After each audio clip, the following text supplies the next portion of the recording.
once again a very hearty welcome to our very distinguished guest, who is the third president to have visited us from Ghana.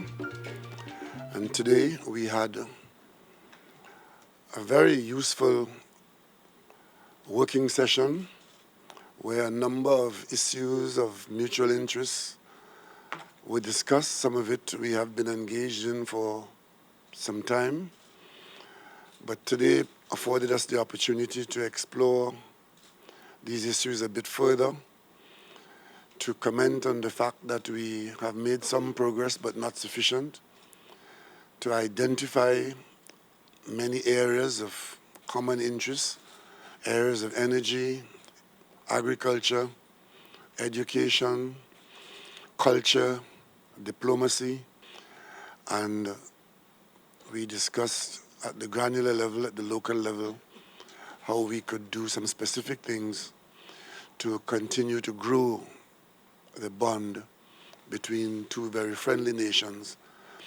separated by geography, but bound by history and ancestry. So we are here this afternoon to provide the opportunity for His Excellency to speak to the population of Trinidad and Tobago by way of the media. I'm happy to be here this afternoon in this famous city of Port of Spain, capital of Trinidad and Tobago, and delighted to be the guest of its Prime Minister, the Honorable Dr. Christopher Rowley, Member of Parliament. Mr. Prime Minister, this is a reciprocal visit to the one you paid to Ghana in May 2016. And I'm grateful to you, your government, and the people of Trinidad and Tobago for the warm welcome and hospitality accorded me and my delegation since our arrival late last night. Over the last 2.5 years, the period of stay of my administration in office, the paths of our two nations have crossed in several areas of mutual concern, as we have had the opportunity of working together and attempting to draw investments into our respective countries.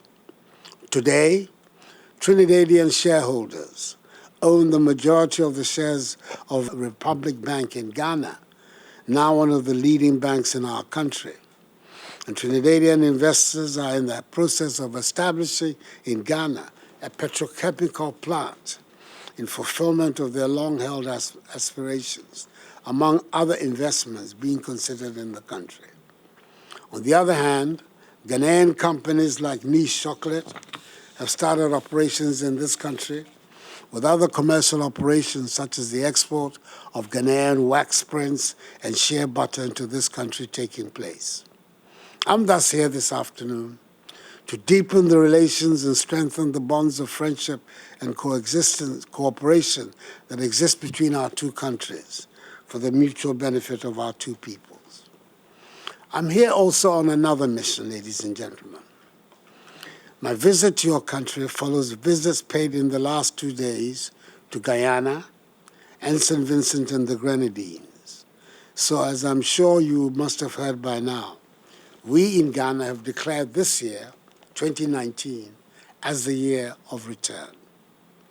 Ladies and gentlemen of the media, we're marking the 400-year anniversary of the first recorded arrival in 1619 of the first 20 enslaved Africans in the Commonwealth of Virginia, which was to become a part of the United States of America, initiating some of the most barbaric episodes in human history, the transatlantic slave trade and slavery.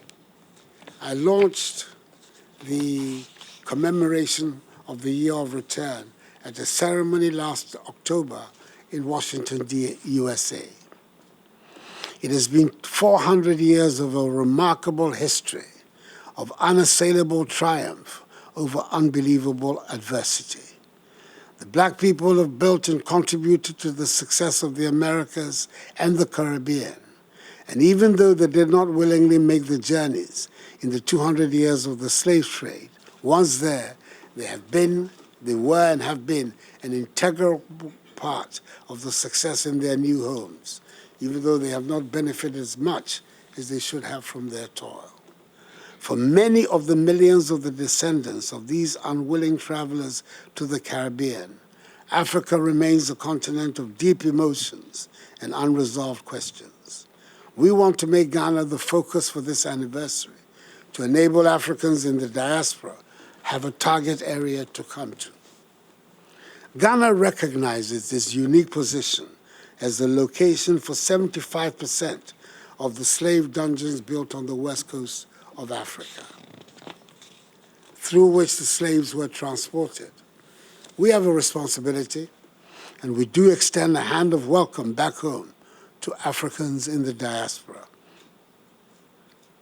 We're hoping that the year will prove to be a joyful and learning experience all round for all of us, especially in affirming our determination that never again shall the African peoples permit themselves to be subjected to such dehumanizing conditions, sold into slavery, and have their freedoms curtailed in order to build up forcibly countries other than their own, and create wealth for the people of unknown lands to which they were sent, wealth from whose enjoyment they were largely excluded.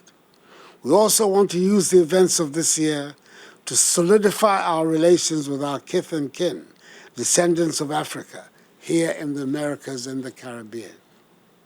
After the launch of the Year of Return, we continued with the December 2018 Full Circle Festival, involving over 70 African-American celebrities visiting Ghana to reconnect with their ancestral heritage. They were able to view Ghana, and indeed Africa, from their own lenses.